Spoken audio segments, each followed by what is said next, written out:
ক্রোয়েশিয়ার বিপক্ষে পেনাল্টি নিবার আগে নাকি বিসমিল্লাহ বলেছেন CR7। চারদিকে এমন কথাই ছড়িয়ে পড়েছে, কিন্তু প্রশ্ন হচ্ছে রোনালদো এমন কোনো স্টেটমেন্ট দিয়েছেন কি যে তিনি বিসমিল্লাহ বলেছিলেন? এমন প্রমাণ কোথাও নেই। মূলত তার মুখের অঙ্গভঙ্গি দেখে সবাই ধারণা করছেন তিনি বিসমিল্লাহ বলেছেন। আর ধারণাটা এসেছে মূলত সৌদি লিগে CR7 মাঝে সাঝে আরবীয় পোশাক পরেন, বিসমিল্লাহ আলহামদুলিল্লাহ বলে থাকেন। আর এখানে উঠছে প্রশ্ন, মুসলিম বিশ্বের ভক্তদের সফট কর্নার পেতে এমন সব কাজ করছেন CR7? এই প্রশ্নটা তো আর অমূলক নয়।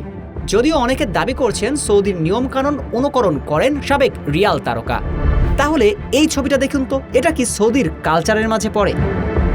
আসলে যখনই ফুটবল মাঠে মেসির সঙ্গে পেরে ওঠা দুষ্কর হয়ে যাচ্ছে, তখনই মুসলিম বিশ্বের ভক্তদের নিজের দিকে টানতেই এমন সব কাণ্ড করেন পর্তুগিজ ক্যাপ্টেন।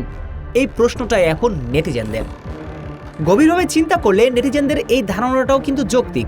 কাতার বিশ্বকাপে মেসির অতি মানবীয় পারফরম্যান্সের পর মেসির শ্রেষ্ঠত্ব নিয়ে আর কোনো বিতর্ক নেই। ঠিক তখনই রোনালদো সৌদিতে এসে মাঝে সাঝে সৌদির কালচার অনুসরণ করেন, কিন্তু তাতে খুব বেশি আসে যায় কি?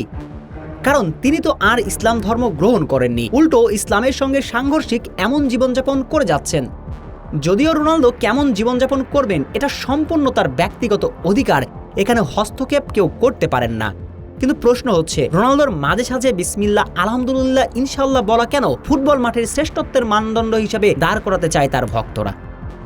হ্যাঁ, এটা ঠিক, রোনালদো ফুটবল মাঠে যা করেছেন তা যথেষ্ট ইতিহাসে মনে রাখার জন্য, কিন্তু তার ব্যক্তিগত জীবন নিয়ে মেসিকে ছোট করতে চাওয়া একেবারেই অযাচিত।